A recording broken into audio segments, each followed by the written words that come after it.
Raw took place tonight in New York City at the world's most famous arena, Madison Square Garden.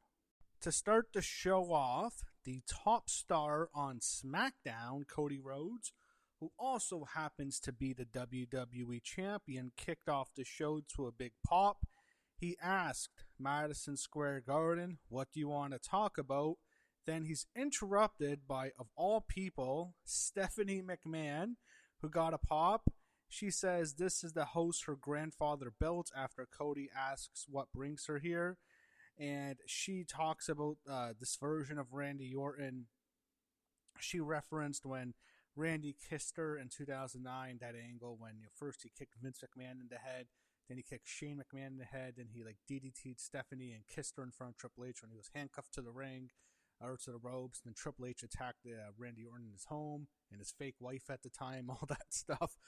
To me, the biggest horror of the 2009 Randy Orton menace that we keep hearing about is his match with Triple H in the main events of WrestleMania 25. One of the worst WrestleMania main events ever. That was a horrible match. To me, that's the real menace, that performance in the ring that both of them had. Anyway, Stephanie talks about Randy, what he's capable of right now. It's the '09 menace. And then she says Cody isn't his father. And that kind of got a pop. And then Cody gives it back to her by saying, "You are not your father." And of course, the fans go, "Oh, he referenced Vince McMahon. Holy shit." Then Stephanie slaps Randy Orton, or slaps Cody Rhodes, because of course she does. She has to slap Cody. It's what she does. She slaps everyone. She demasculates guys. Oh, she was so bad. That Stephanie from 10, 11 years ago was the worst. I remember one time, I think it was with John Cena. She just totally embarrassed him in the ring. I'm thinking, what the fuck is this? Anyway, Stephanie and Cody end up having a stare down, and then he actually thanked her. And he got booed for that, so Cody still has to get booed either way. But that's how the opening segment ended. Then we go backstage to see Danhausen and I Show Speed. Pierce says some shit, I don't care. Then LA Knight is announced as a special guest commentator for the upcoming tag team title match, which is a street fight. Then the Usos, by the way, have new theme music. Thank goodness. Yeet is dead. It is over. No more Yeet. It is done. I never have to hear it again. Didn't Yeet. It's done. The Yeet movement is officially dead. Thank goodness. Fuck Yeet. Yeet sucks. And we get the World Tag Team Championships defending the street fight. The Usos defending their title against the Vision. So we had a commercial break, and when we came back, there were two trash cans. And no, I'm not referring to Logan Paul, but two trash cans set up alongside a kendo stick in the ring, and then a table was in the ring as well. The Usos hit a superplex from the top, driving Austin Theory through a table. Then Logan Paul's mother was in the front row. She gave him brass knuckles. She kept them in her purse. And then I Show Speed was also in the front row. He gets dragged out. Eventually, he gets the brass knucks on him, and he ends up knocking out LA Knight with the brass knuckles. And then Logan Paul hit Jimmy Uso with the brass knucks. And then Jay takes out Logan Paul from the outside, but Jimmy's been knocked out. And that's when Austin Theory pins Jim Uso 1, 2, 3. We have new World Tag Team Champions, Logan Paul and Austin Theory. Right decision here. I think Jay's turning heel soon, so I think this made sense. We got a CM Punk Roman Reigns video package. Liv Morgan was out next, looking insanely hot as she always does. Oh my god, Liv. Just the way she's looking, her shorts are just so freaking tight. They may as well be panties. Wow. And then after the break, she cuts a promo. She says Stephanie Vaquer is done for. Calls her a bitch. Then Liv calls Stephanie Moms a puta, and that's Spanish. I think that means slut. So I think she called Stephanie's mom a slut, really. And then Stephanie Vaquer comes out, and she's wearing a Catwoman outfit. And wow.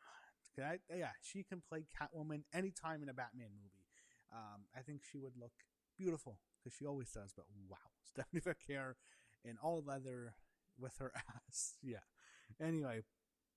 She beats up Liv, then she goes, brings the chair in the ring, goes to hit Liv with the chair, but then Roxanne Perez, wearing these insanely hot red shorts. By the way, Roxanne, oh my god, and her thighs, oh, Her and Liv, man, they have that thigh game. They have it all padded down with those thighs. But Roxanne attacks Stephanie Vaquer from behind, and then they beat down Stephanie. Liv then hits Oblivion onto the chair to Stephanie, and Liv and Roxanne then hug. They pose over a fallen Stephanie, and that was the angle. So Roxanne Perez is back now. She's recovered from her back issue. She had a mass in her back. She had to have surgery, been gone for a while. Glad to have her back in New York City. Great place to return. And she's reunited with Liv, and hopefully, I think she should be in Liv's corner at least for WrestleMania. Roxanne's not going to have a match at WrestleMania, but I hope she's in Liv's corner. Maybe Raquel is there as well. I don't know, but yeah, just three very attractive women, to say the least. So this is the first time all year it kind of starts to feel like WrestleMania season. I don't know. When Stephanie came out, it felt like this was a bigger deal because she never comes. And then you had the Roxanne return. It felt like the show was hot. We had a tag team title change. It felt like, all right, we're starting to get there. It's like kind of when you have a bad road trip at first. Think of it as you got, the GPS led you to the wrong street, and then like a street was closed and you had to go back either way, and it's frustrating. But now you're on track. Now you're on the highway. You're a little bit late. It didn't go as smoothly as you wanted at first, but now you're on track to meet your destination. That's kind of how I felt watching the show right now. That's what I had in my notes. I felt like, you know what? It's starting to finally feel like WrestleMania season after all this fucking time. So backstage, IShowSpeed Speed celebrated with the Vision. Logan Paul tells them they should go out for dinner. And Paul Heyman actually told them to go out for dinner, and he says they're not going to do anything to you. But then once they leave, Paul Heyman says the Usos are going to kill him, referring to IShowSpeed. Adam Pearce walks in, reminds Paul Heyman about an email, so it was pretty obvious. Yeah, Seth, the Boston police were going to drop the charges on Seth. That's pretty obvious where this was headed. Lyra Valkyria and Bayley were out next to Lyra's theme song. Then the champions come out after, I think during the break. They suck good. You have Nia Jax and Lash Legend defending their belts against Bayley and Lyra Valkyria. Nia sucks. Lash sucks. I don't want to see him at WrestleMania.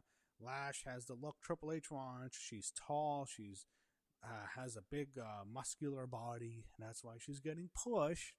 That's what Triple H wants to push. And Nia, why they fucking push Nia?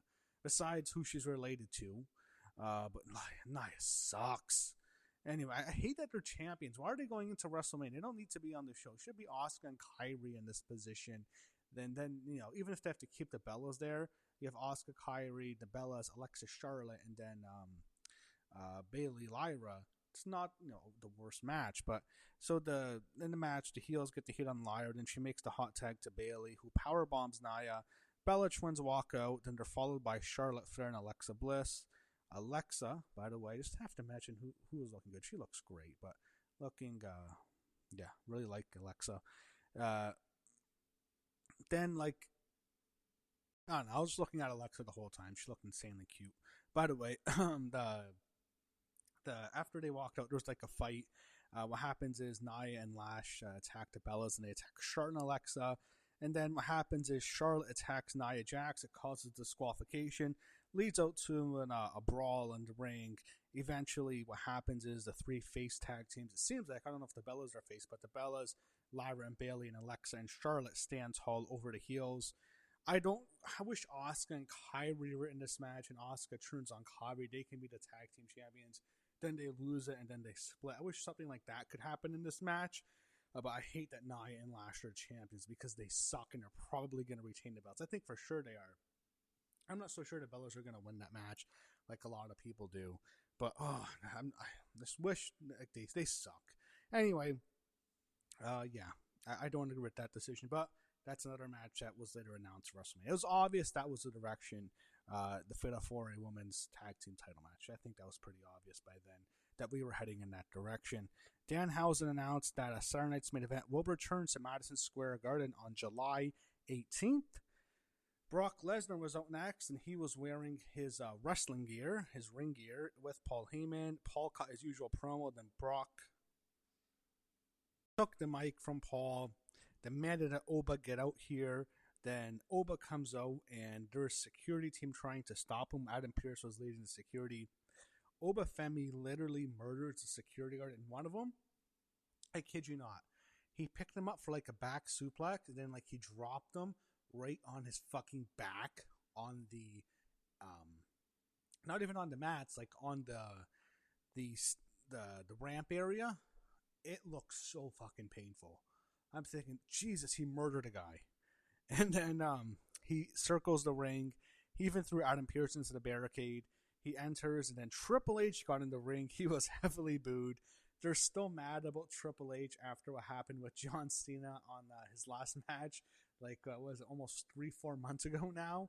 They're still pissed off at Triple H over that, and they booed him heavily, which he deserved. His booking's been shit up until now, up until this night, which was actually a good show, but his booking sucks, so he got booed.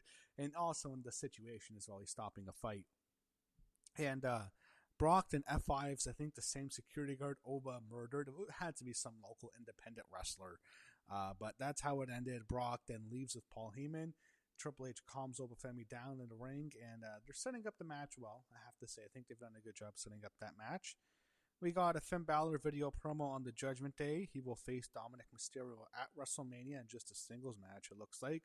Hopefully the Demon comes back on that show. But he didn't reference the Demon here. Penta was out next. We got our Intercontinental Championship match at Penta defending against Kofi Kingston, who I don't know why is still with this fucking company. In the year 2026, Penta retained. Then he's interviewed by the beautiful Jackie Redmond. Penta says he'll be at WrestleMania defending his belt in a ladder match. So the Intercontinental Championship defending the ladder match. We don't know against who yet, though. So it'll be like a multi-man guy. Later they will announce 4 guys. We'll get to that. Paul Heyman talked to Adam Pearce backstage. The email is referenced again, so something was happening. It was obvious Seth Rollins was going to have his charges dropped. Paul Heyman headed to the ring. Dominic was out next. He says he'll face Finn Balor at WrestleMania. Paul Heyman was in the ring. He took a shot at New Jersey, referenced Howard Finkel, and Adam Pearce interrupted him and said that the Boston Police Department dropped all charges against Seth Rollins. And then Seth Rollins' music plays. He comes up from behind Paul Heyman, hits him in the back with the steel chair. He went for the curb stomp, but then I was fully expecting Braun Breaker to make his return, spear Seth Rollins, set up Braun Breaker and Seth Rollins at WrestleMania. He's going to be back. I thought Braun Breaker was back on this show. Not Braun Breaker, it was Gunther. He pulled Seth Rollins out, then he choked him out on the outside, and we have another match set up for WrestleMania. Gunther's, I guess, going to get Braun Breaker's spot. Seth Rollins and Gunther at WrestleMania. That's clearly the direction here. I guess Braun Breaker, unfortunately, misses WrestleMania. That sucks for him. I thought this was going to be a huge WrestleMania for him. Maybe it happens next year. I don't know. But he's going to be off WrestleMania. But Gunther will have a spot. Alas, he will face Seth Rollins at WrestleMania, which should be a hell of a matchup. Raquel Rodriguez was out next, and Io Sky came out. They show us some of the sights of Las Vegas, the Strip, the Paris, not the Eiffel Tower. That figure out if you've ever been to the Paris, it's like kind of set up like a hot balloon. It looks like, I don't know, but the Paris, that, and it shows the Sphere, which looks great, by the way. It looks cool. Some of the other sites of the Vegas Strip they show us to promote the tickets. And then we get Raquel Rodriguez against Io Sky. So the Kabuki Warriors interfered, Asuka and Kairi Sane, but it backfires at first.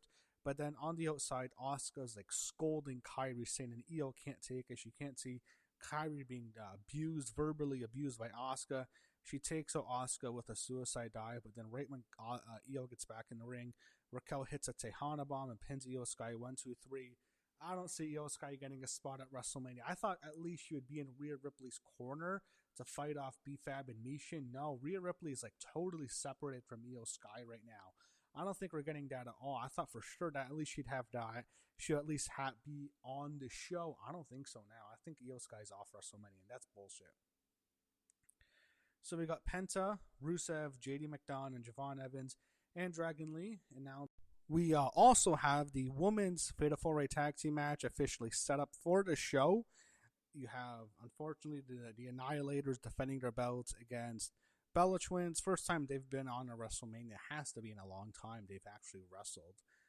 Maybe Nikki was on 33 when she teamed with John when he proposed, and like the engagement they broke up like a year later or something.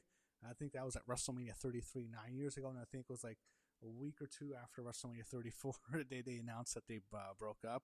But I don't know when Brie, I think 32, 10 years when she had that last match. I don't think they've wrestled since at a WrestleMania. I don't recall. And then you have Bayley getting her redemption. She gets to be at WrestleMania, which will probably be her last WrestleMania. I think she'll go to AEW this year and rejoin Mercedes Moné, formerly known as Sasha Banks, be with her friend again. I think that's where she's heading, but at least they're making it up to her for what happened last year with Becky taking her out. And by the way, there was no Becky Lynch on the show. Am I the one who finds it kind of weird that AJ Lee is never on the same show as the Bella Twins? I just wanted to point that out. Is there heat between them?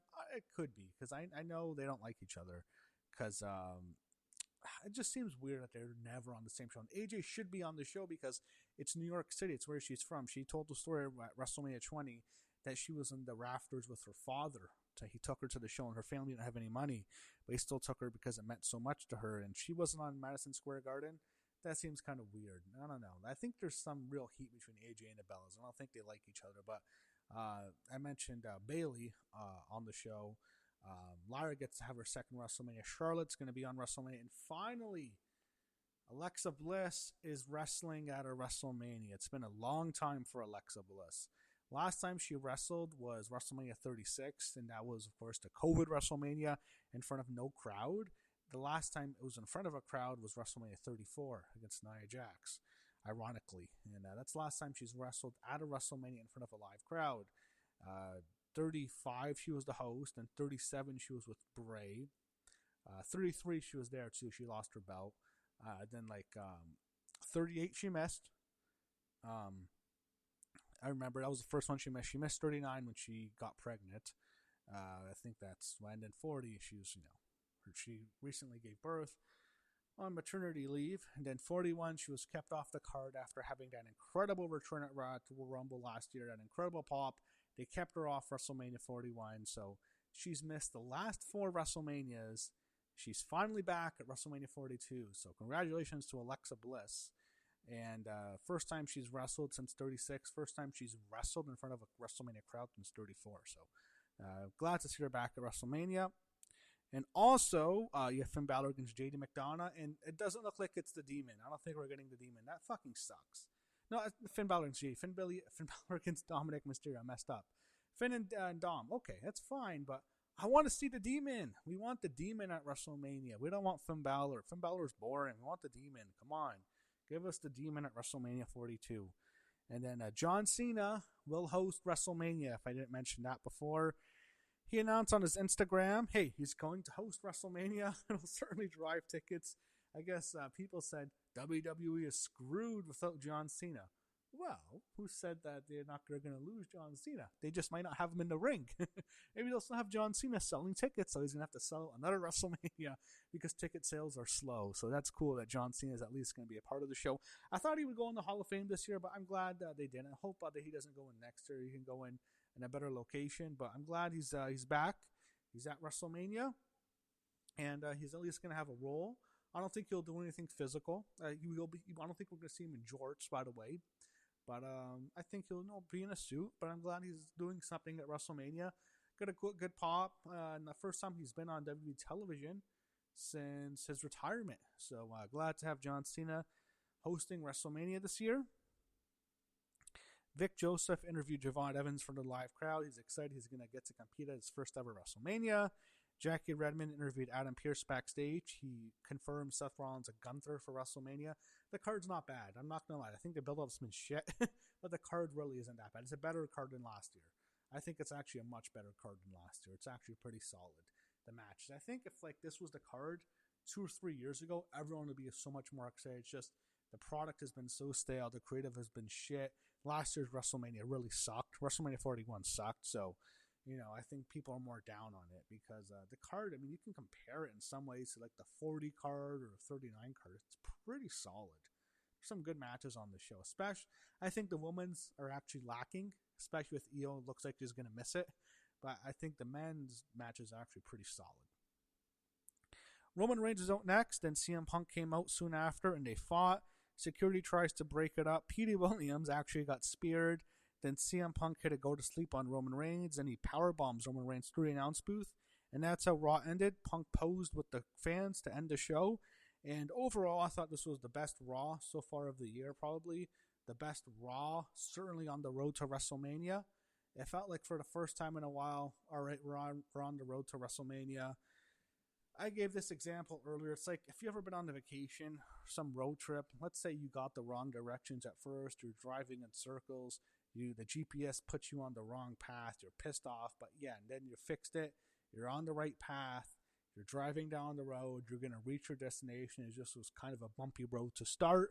Now it feels like we're kind of reaching we're seeing the light at the end of the tunnel. That's what I'm trying to say. It feels like the clouds are starting to clear up finally.